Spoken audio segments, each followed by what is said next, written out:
All right, let me read my paper here. Today is the regular monthly meeting of the Metcom Commission, and we're ready to roll. First, we have approval of agenda. Everybody have a look at it. Need a motion to accept it. Motion to approve the agenda as written. I'll second it. All right, all in favor? Aye. Okay, now we got some, okay, approval of the past meetings. Need a motion to approve the past meetings. I'll make that motion to approve the minutes of the last meeting. Need a second? I'll second. Any discussion? If not, all in favor? Aye. All right, before we go to the other stuff, I just want to, since I'm up here for my first meeting, I just want to say that going ahead in 2025, we've got two goals, and they're both equal. First is to provide the best service at the best cost we can for our customers. And I'm not going to say second, it's the second first, because they're both equal, is to make sure that people that work for Metcom are taken care of as best we, as this board can do. And that's the two goals, and they're both equal, because if customers aren't satisfied, nobody's satisfied. And if they're satisfied, everybody else will be compensated accordingly. So, and I think I speak for, hopefully for the rest of the members there. Absolutely. Thank you. Okay, so now,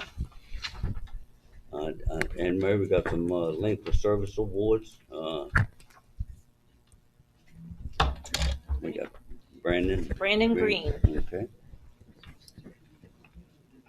Brandon. Brandon, come on up. Brandon Green began his employment with the Metropolitan Commission on March 3rd, 2020, as a utilities maintenance specialist in the maintenance department. He quickly immersed himself in learning how the collection system operates. In October 2021, due to his hard work and dedication, Brandon was promoted to utilities mechanical technician, where he excelled in handling customer issues, particularly with grinder pumps. In June 2023, Brandon was again promoted to unlicensed wastewater collection operator. He worked diligently to earn his wastewater collection operator license, which he successfully obtained in August 2024. Brandon is a dedicated and hardworking employee and an invaluable asset to the Commission. Outside of work, he enjoys spending time with his wife, Sunny, and their daughter, Riker, while also working on renovations to their home. Please join me in congratulating Brandon on his 5 years of service with the Commission.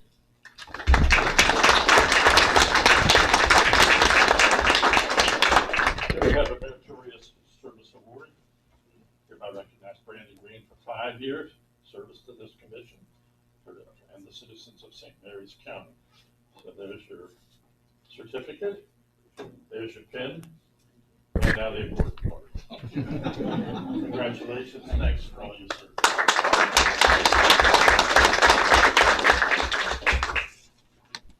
All right, Quadre Simmons.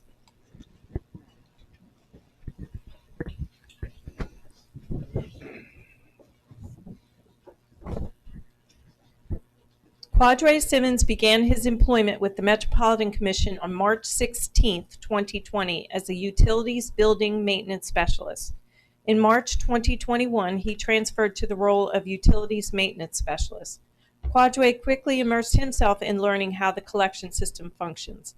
In February 2023, Quadre was promoted to vac tour operator, where he excelled at efficiently cleaning wet wells in a professional and organized manner. In February 2024, Quadre was promoted again to unlicensed wastewater collections operator. He also worked diligently to obtain his wastewater collection license, which he successfully achieved in September of 2024. Quadre is a hard-working employee who has shown his commitment and dedication to his position, making him a valuable asset to the Commission. When he's not working, Quadre enjoys quality time with his girlfriend, Indira, and their daughter, Xylia. as well as taking trips and spending time with his family and friends. Please join me in congratulating Quadre on his 5 years of service with the commission.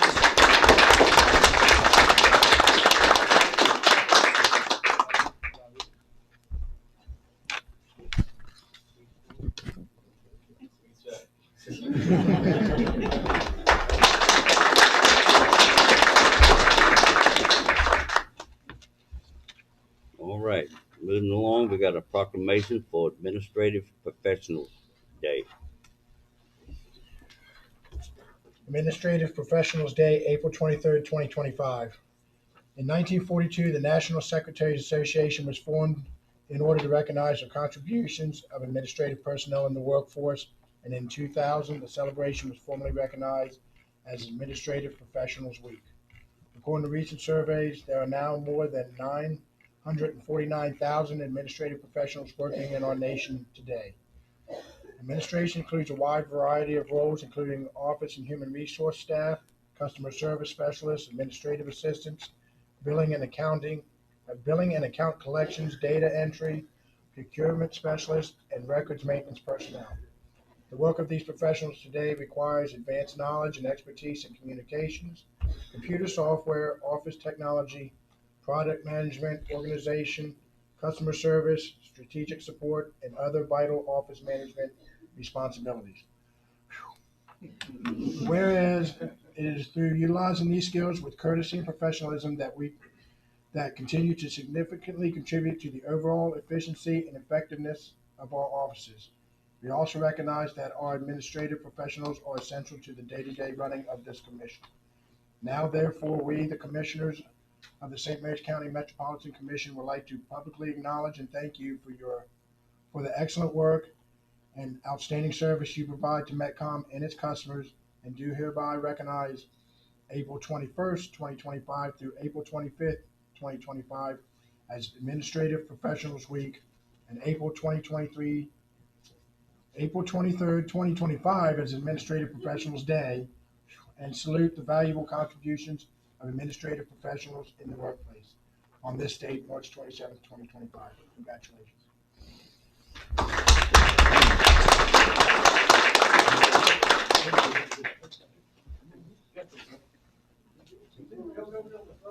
Come on, you administrative professionals.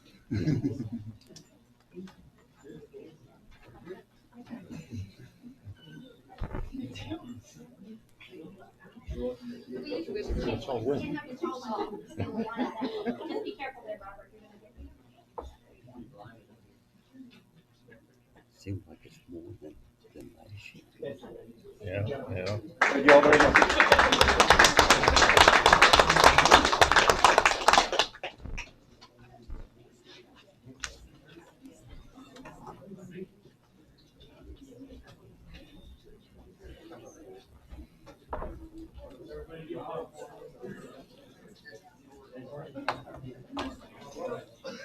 All right, clearing out now.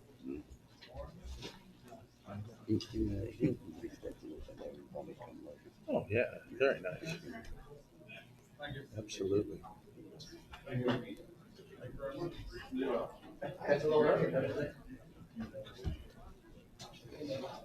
Yeah, it seems to be a good working group. They get it done.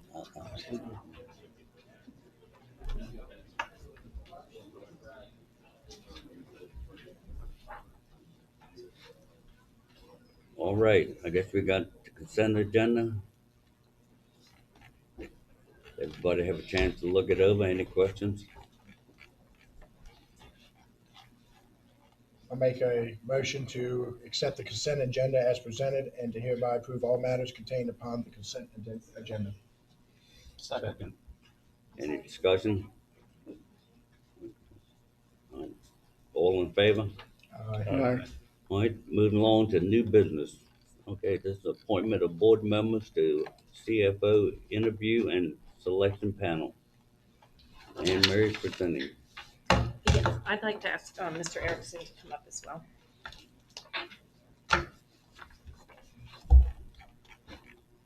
So according to the bylaws, the Chief Human Resource Officer may provide a suggestion, I guess you could propose an interview panel for department heads. So, Sure. As you are aware, hopefully we were able to let you know earlier this afternoon, our beloved CFO, Patty Stigman, will be leaving us near the end of this fiscal year. Boo. Unfortunately, the process for seeking a replacement, it is described in the bylaws. It's an unfortunate process we have to go through. We'll miss her dearly. In Article 6, Section 6.2.1, it says that the hiring for any department head position, general counsel, assistant director, or director shall be the responsibility of an interview panel consisting of at least 2 commissioners. The Director of Human Resources may propose the individual commission members to serve on an interview panel with the Board of Commissioners, making the final determination as to which commissioners will serve on the panel. The Board of Commissioners may defer the service of commissioners on the panel, except when the position to be considered is the director. And in all cases, the interview panel shall include the director, unless the vacant position is the director's position.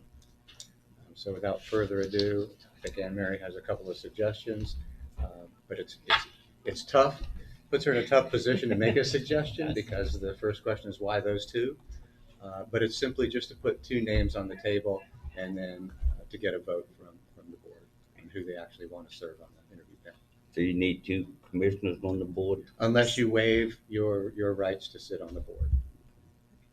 Anybody volunteer to be on the board? We're only here. Yeah, let's see what it's you okay. So, basically, Mr. Antosh has been on the committee before. Right. So we propose that Mr. Antosh and then Mr. Dugan be the 2. And of course, it's up to the board. But Sounds that's good to just- me. I accept for Mr. Dugan. You accept for staying in touch, right? Now, what do you accept? You. There we go. Unless you can talk with Patty into staying, that would even be better. Well, that would be our first order of business, but I think she's kind of got a goal in mind, and I think that's wonderful. And we don't really need a vote, just your general concurrence is fine. Don't need a motion or anything on it. No, sir. We have received 11 potential candidates already, and we've whittled those down to 5. So we may be contacting you pretty soon to set up those interviews, and it'll, of course, be at your availability and your convenience. We would like to see some overlap. Patty's just done such a great job. We'd hate to see somebody not hit the ground running with her tutelage. So, Sounds good. all right, great. We really appreciate it. Thank you. you. All right, next item is selection of board members as authorized check signers. Patty? Good afternoon.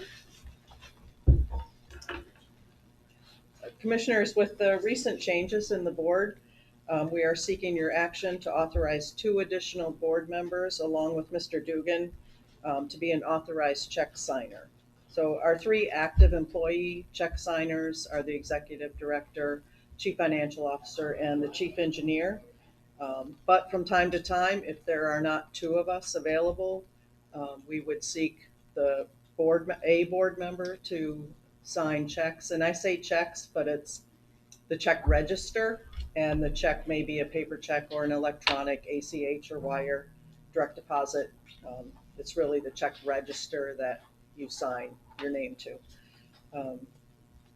We do recommend that one of the check signers be the board chair, but doesn't have to be. And Mr. Dugan already is one, so we would need 2 additional. And I've got a recommended motion for you if you may want to discuss amongst yourself. I'm close. I'll be one. You want to be one to go since you're in the park? Anybody else? Well, I'm pretty far up north, so it'd be a long hike if somebody did.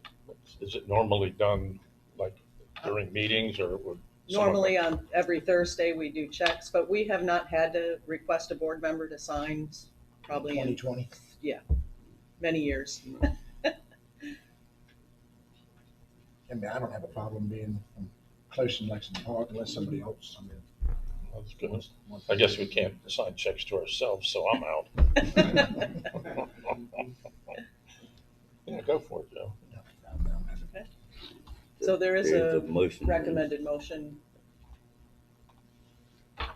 So it'll be Joe and Mr. Dugan, right? Well, The Mr. two. Dugan already is. Oh, so you need another one. Myself, yeah. Oh, you're. Mr. Alvey and- Yep, okay. I got you. So we just need the, there's the motion.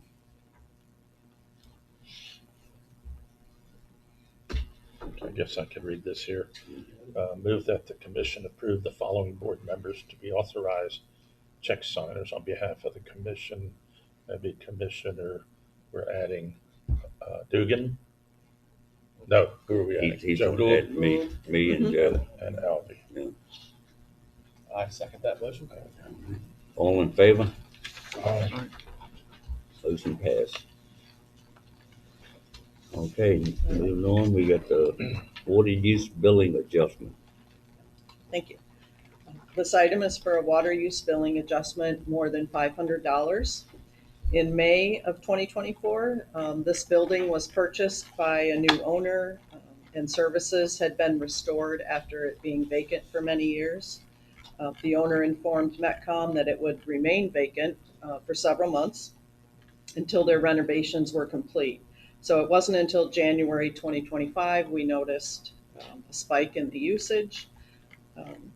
Originally, this could have been due to renovations. We often see high usage when a building is under reno.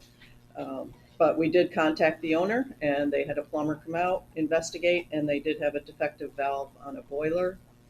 Repairs were made, and usage has returned to normal. If you have any questions, I'm happy to answer, or I've provided a motion for you. So this was a boiler that normally runs all the time, even though it was vacant. They had to keep it from freezing. Is that what it Yes. was? And a bad valve. Mhm. Okay. I'll make the motion. Move that the commission approve option 2 in the amount of $2,561.03 owed for the January 2025 bill and $3,873.26 for the February 2025 bill, for a combined billing total of $6,434.29, which represents a total reduction of $2,152.84. Got a motion, got a second? I'll second. Any discussion? All in favor? Aye. Aye. Thank you. All right. Patty, stay right there and got the One more. Mako OPED full OPED. trust. Yes. So in 2014, Metcom became a member of the Mako Pools OPEB Trust, being an adoption agreement. In 2018, the First Amendment was issued, and that appointed myself by name as the trustee. This Second Amendment will allow Metcom to assign a trustee based on the position of chief financial officer or a designated individual. That in the future will avoid every time a person changes into the position, they won't have to issue a new amendment every time. And if you have any questions, I'm happy to answer. Otherwise, we do have a recommended motion. I'll read it. Move that the commission approve the Second Amendment to the adoption agreement of the Maryland Association of Counties Pooled Other Post-Employee Benefits Trust Fund, which appoints the chief financial officer to serve as the St. Mary's County Metropolitan Commission's designated trustee and authorized member representative of the Mako Pooled OPEB Trust Fund pursuant to Section 3.01B of the trust agreement. Got a motion, got a second? I'll second that. Any discussion? All in favor? Aye. Aye. Okay, one more. Ed is here. If you have any questions on this one. This is requesting your approval of a realignment of priorities of our capital equipment. You approve this capital equipment list every year as part of the operating budget, and we generally come back to you in the winter, spring timeframe as we review our priorities and what we've expended so far. And this spring, we have identified two needs. which we can get complete this year. And one is the asphalting of the parking lot at the Larry K. Petty Building up in Hollywood. And that would be split 50-50 between our water and sewer funds. And the other is hydrant meters, additional hydrant meters that we feel we can provide. If fire departments need them or other use, it'll help us track, have a better audit of our water usage. And if you have any specific questions, Ed hopefully can answer. Any questions? So you're not replacing truck 605, or you just didn't have to use all that money to do that? Actually, because of the cost of the vehicles have gone up significantly, that's why we had the balance left over. Currently, the Larry K. Petty building, the back parking lot is gravel. It's a gravel surface. We've had problems with, especially with the snow and the drainage this year. We feel as though that by paving that back parking lot, we should be able to eliminate any safety issues by not being able to plow that parking lot. And it's just more of an operational issue to have that parking lot plowed. Is there any drainage issues when you do that? What happens over time is that if we get a lot of snow, like say it's a gravel parking lot, it gets rutted. Guys driving trucks back there, it gets rutted, it gets potholed. Sometimes before we had everything regraded and put new gravel down, there were some significant areas of potholes that were fairly deep. So that's what we're looking to try to avoid. I think most of that parking lot runs off to the Slopes to the- pond. And It does go off to a so storm. it shouldn't cause any additional problems. I think that's what you're getting at. There is an existing stormwater management. We'd have to assume that the asphalt company is going to make sure the grade goes that direction. Assume. All right, got a motion?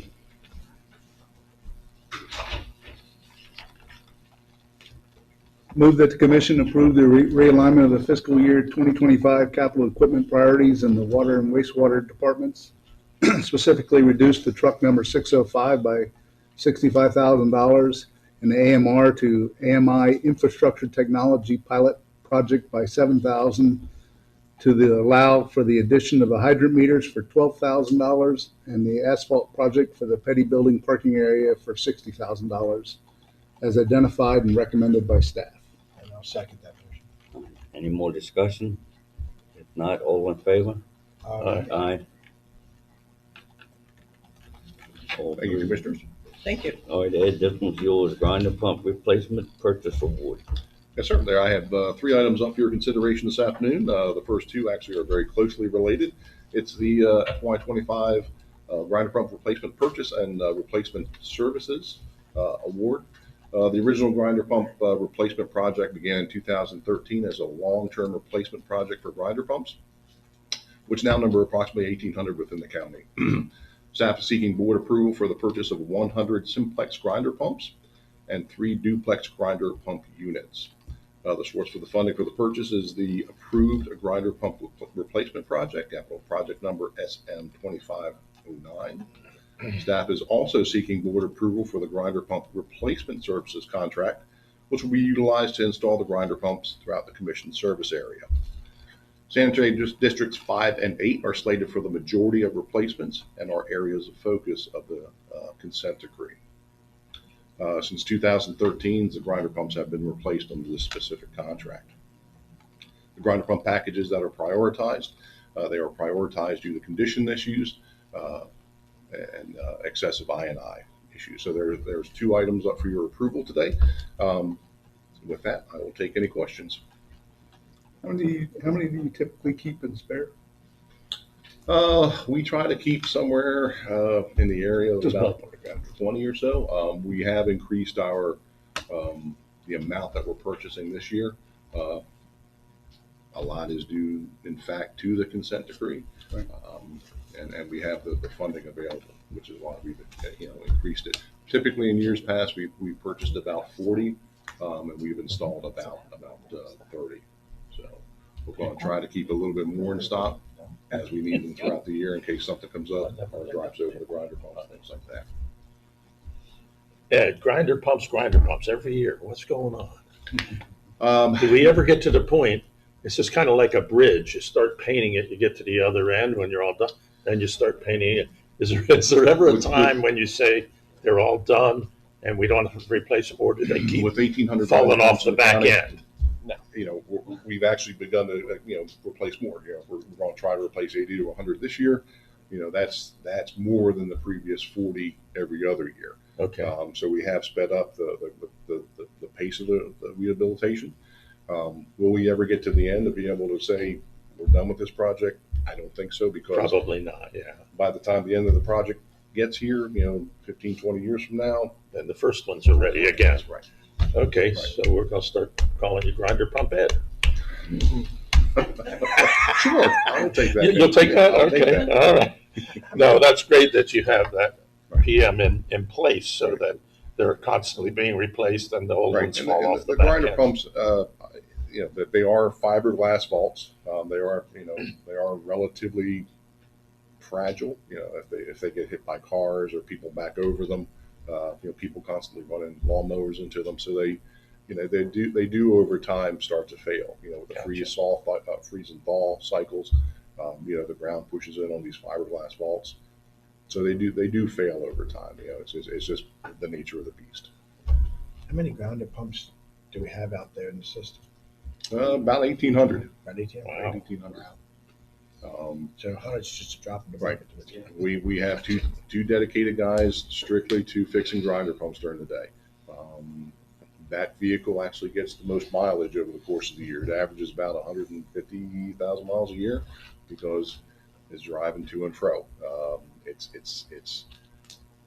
They require a lot of attention. Okay, thank you. Any more questions? If not, we got a motion. I'll read the motion. Move that the commission accept and award the simplex and duplex grinder pump packages under the fiscal year 2025 grinder pump replacement purchase project number SM2509 to Crane Pumps and Systems PFT Corporation of Piqua, Ohio, we think, at the unit prices submitted on their quote dated March 4th, 2025. Further move that the staff be authorized and directed to sign all documentation relating to this award, including but not limited to the issuance of a purchase order, and all approved changes or amendments. Got a first, got a second. Second that. Any more discussion? If not, all in favor? Aye. Aye. Nobody knows how to pronounce that town? Well, between us, we decided it was Piqua, so that's what it's gonna be. Piqua. Any objections? Look like pick more than me. Pick. All right, Isn't that Ed, where you're moving to? you got the you got the next one, sewer use regulation amendments. Actually, I believe there's one more That is motion one more. because it's for the purchase after the installation. So there's two Oh. motions. Okay. Oh, that Oh, that part. Yep. that to the Yeah, there's another one. Keep going.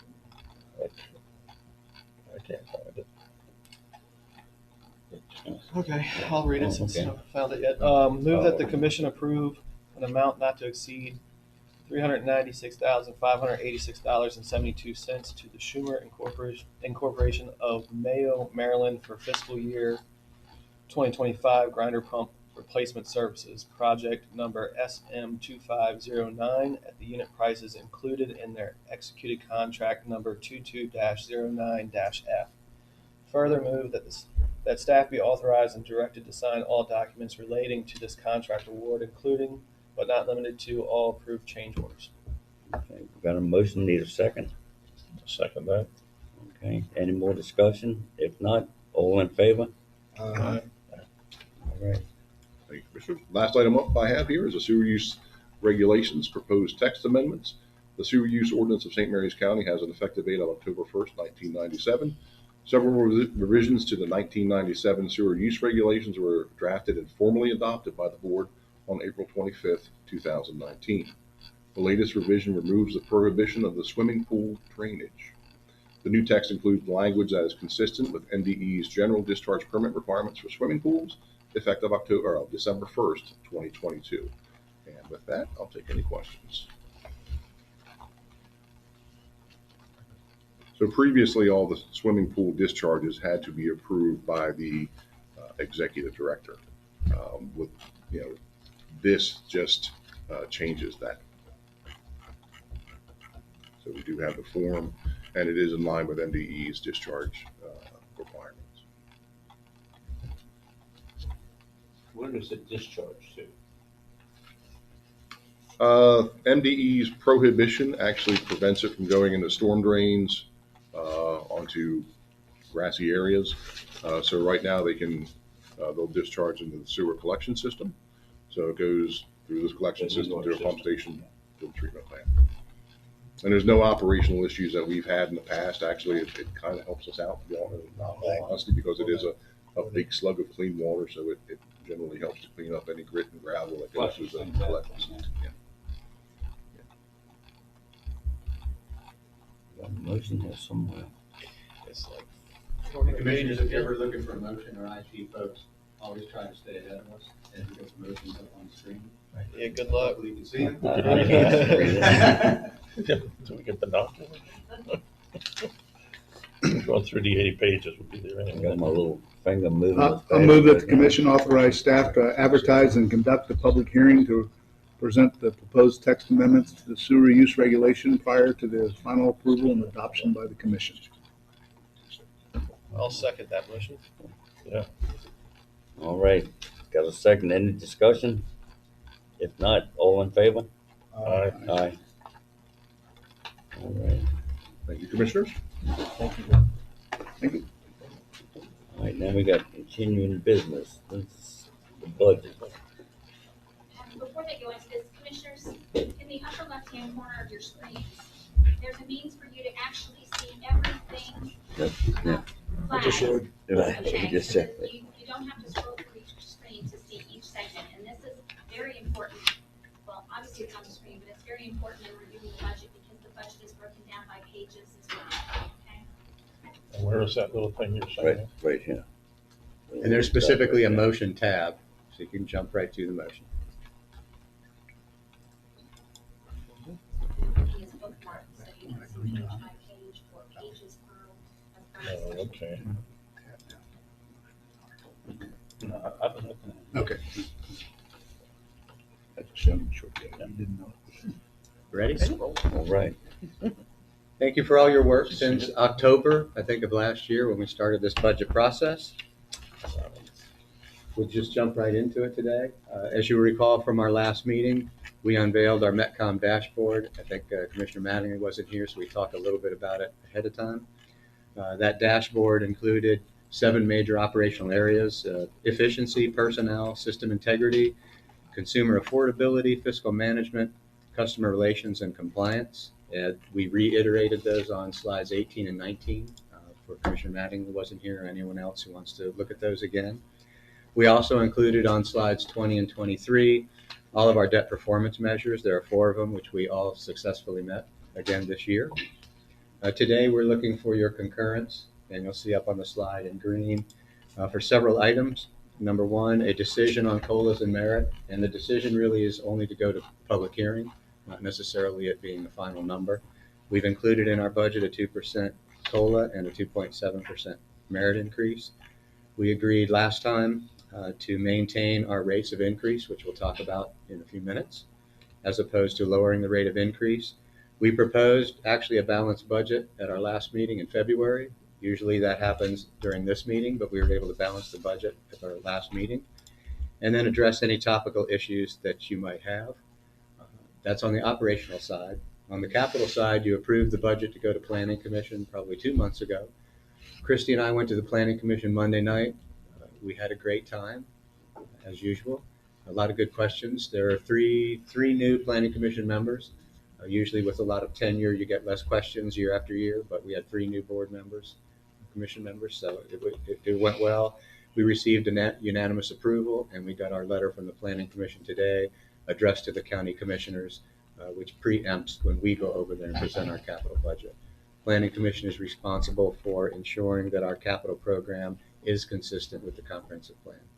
And we were able to convey that to them on Monday night. The next slide is to summarize where we left off. I think you'll remember this slide. We started off with a baseline budget of $19,099,517. We walked you through all of our essential cost changes, all of the internal realignments. Some budgets are less than others and some are more, and we do a lot of internal realignments, and we present those to you. The new requests, from a personnel standpoint, there were no new FTEs. We also proposed a market adjustment reserve. We're in the process of conducting a market study. The purpose is to ensure that all of our pay bands for all of the positions have kept pace with the marketplace. That currently is underway. We'll be able to bring those results back prior to May when you approve the budget. So we'll be able to incorporate that. That market study will dictate whether or not we make any additional adjustments or perhaps even provide any additional COLA recommendations to the board. But we've got 2 months to make those decisions. So what we propose there, yes, sir. That adjustment could be more for the COLA. It could, for example, Could increase the COLA. On Tuesday, the county commissioners approved a 2.5% merit. Our merit increases are 2.7. They approved a 1% COLA. Our COLAs are 2%, but they also included a 3.66 market adjustment.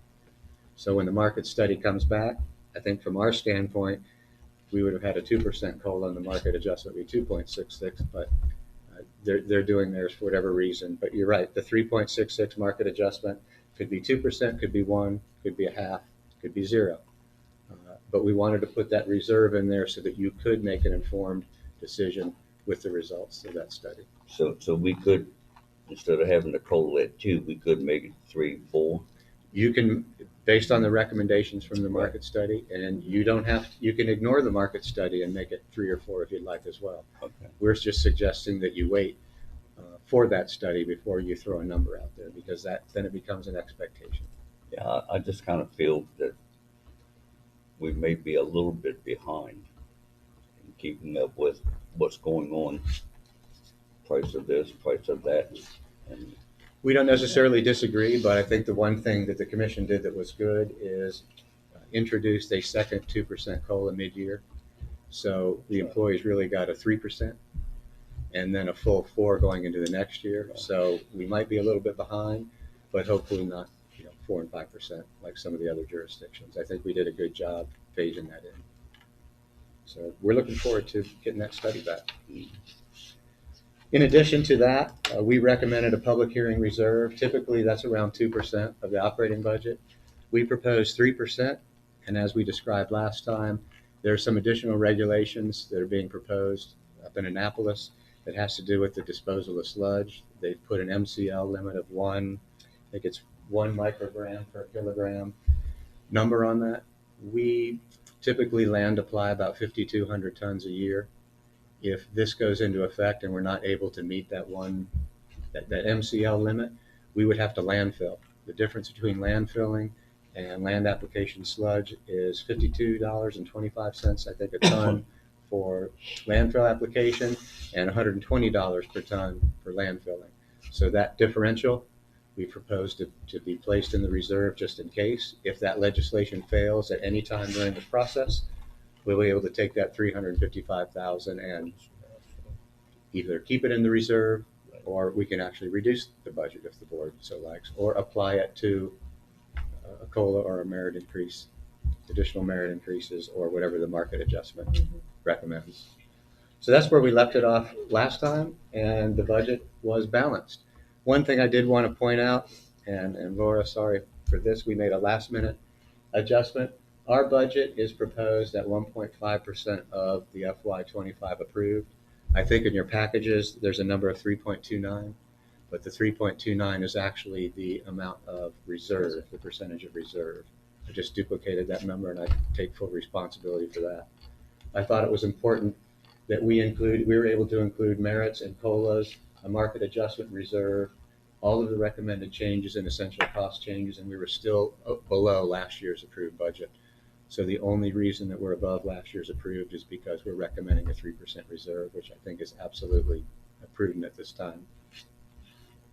And we could end it here, but we wanted to just recap a couple of more points before we asked you for a motion. So as presented in prior presentations, we've still included in the baseline the continuation of the oyster revitalization effort for $10,000. We recently implemented the fleet tracking telematics, which we received grant funding for. That's budgeted for $35,000, but again, we will apply for additional grant funds next year. The assistance for the capital contribution costs via a loan program for water connections, and that would be for financial hardship cases. And similarly, loans for I&I mitigation for customers that have I&I issues on the private side. We would offer loans for hardship cases there to make those repairs. And then, as discussed, no new FTEs, the merit increase, the COLA, and the market adjustment placeholder. The COLA and the merit will be implemented into the budget accounts, where the market adjustment we will keep in the reserve until that decision is made. Always included are the required benefits, payroll taxes, contributions that are required, and the new employee benefit suggestions, which are, I believe, on slide 17. To review those, which included the Everside, the family, the health insurance stipend, the phone stipend.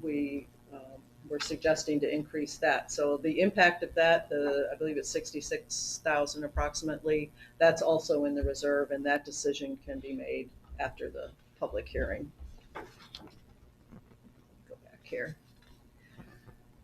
We will talk about the rate of increase, which we maintained at the FY25 levels of 2.7% for sewer and 2.1% for water. And then typically the public hearing reserve, as George discussed, and we feel very justifiable reasons for having that reserve at the 3.29%.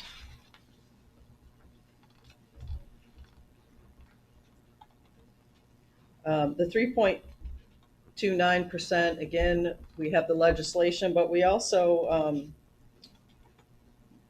want to be cognizant of tariffs and the impact of tariffs on our products and our chemicals and our equipment. That I know we get equipment for Marley Taylor quite often from Canada. We've already been notified that our meters and our registers have an increase on April 1st due to tariffs.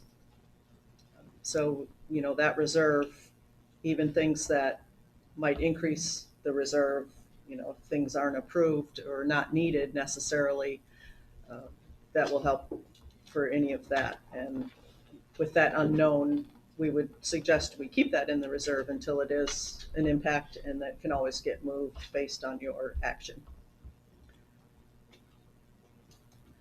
And our service rate comparisons, we also provided this last month. This is the sewer, and 56 cents for the ready to serve charge on the sewer side per month, we feel is very reasonable. And the combined water and sewer monthly impact to our customer, an average residential customer, is only $1.73 per month when you look at both water and sewer. And that's for an average use of 5,000 gallons a month, which the majority of our customers stay within. And again, this is on the water side. It's only at 22 cents for the ready to serve charge, 22 cents per month for the flat rate. And again, combined $1.73 on average per month for the 5,000 gallon. And that brings us back to our blue on blue, as we call it. So our recommendation again is the decisions regarding the market adjustment and the employee benefit suggestions remain in the reserve until after the public hearing. And once that decision is made, based upon your direction, we would incorporate that back into the individual budget lines.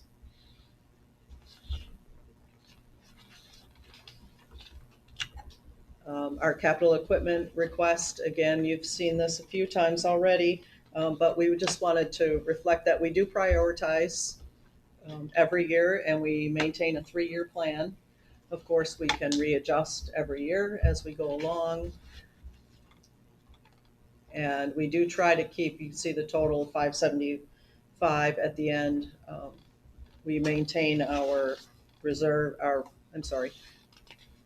we try to maintain this fairly across every year, and it's funded through our depreciation expense annually. And our budget range for that is between 15 and 20% of the total depreciation recorded. And that range is somewhere between 465,000 and 620,000, and 500 is just right in between. Yeah, we're already here.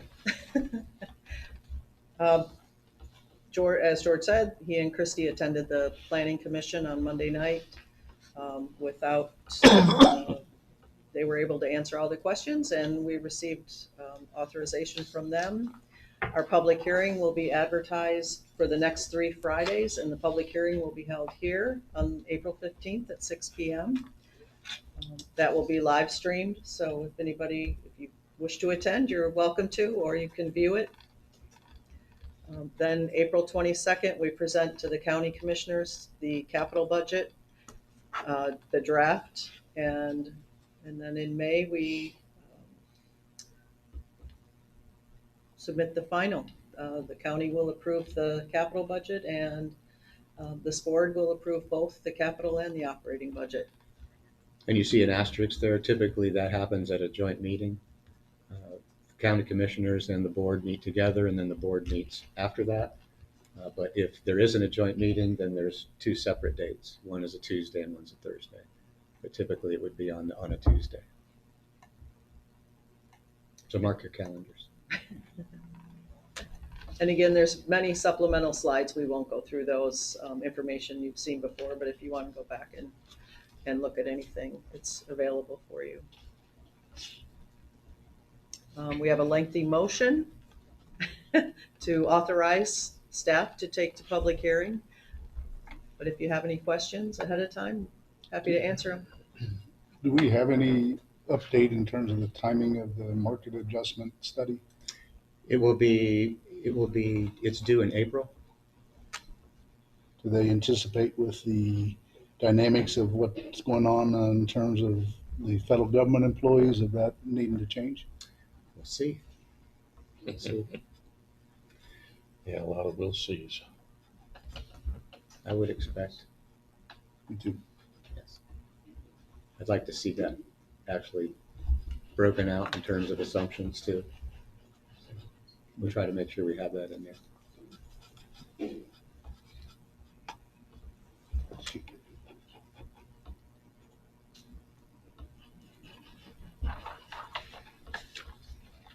And commissioners, anytime you think the supplemental slides are not necessary or there are too many, we try to give you just the salient ones from the prior 2 meetings so that you can refer to those if you need to. So we need the motion. Yes. I'll read the motion if you'd like. All right. Move to authorize staff to prepare the St. Mary's County Metropolitan Commission fiscal year 2026 operating budget in the amount of $20,593,599. Related service rates and charges. FY 2026 to FY 2031 capital improvement budget and plan for presentation at a duly authorized public hearing to be held on April 15th, 2025, as required by Section 11-27D of the Code of St. Mary's County, Maryland, being part of Article 19 of the Code of Public Local Laws of Maryland. Further move to authorize staff to submit the FY 2026 to FY 2031 capital improvement budget and plan to the Commissioners of St. Mary's County as required by Section 113-30 of the Code of St. Mary's County, Maryland. Second. Any more discussion? If not, all in favor? Aye. Aye. All right. Thank you. Thank you, Patty. A lot of number crunching as always. When you sleep, do you see numbers everywhere? Telling I don't you. think she sleeps when it's the budget process. but- She might not, you know. Okay, I guess we had future, agenda items. Next meeting, April 24th. We're down to commissioner time. Anybody have anything they'd like to say?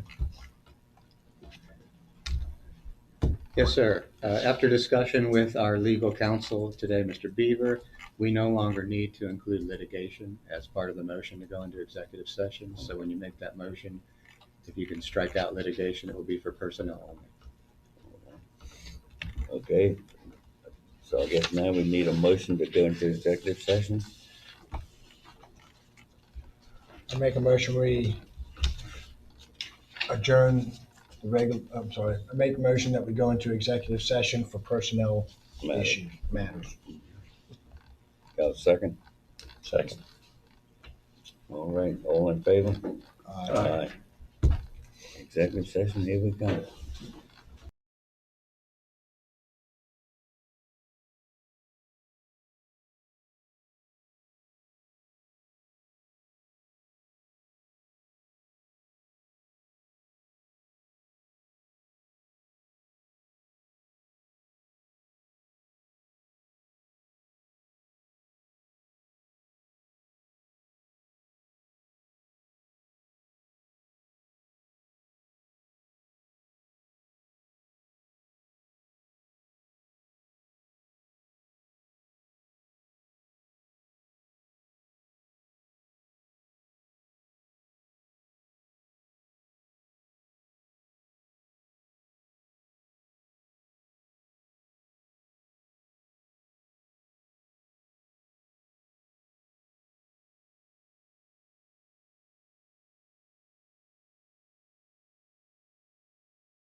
There we go. All right, need a motion to come out of an executive session, No, we are back. We're back in. go back into regular session. I make a motion that we approve what was discussed in the executive motion. Executive session, I'm sorry, thank you. How about we, how about Referencing, Referencing. direct staff to proceed?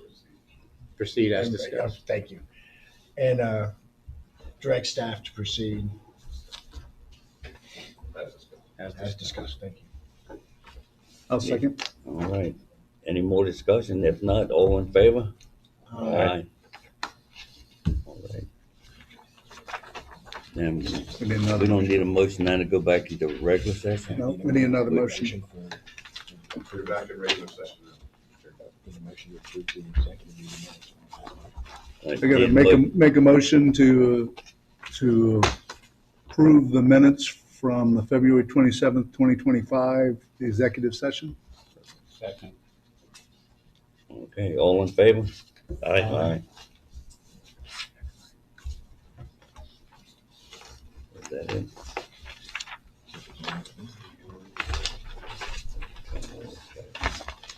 Short executive session. Now we need a favorite motion of the second. What did I do now? What's your favorite motion? I'd like to make a motion to adjourn. Adjourn. Second.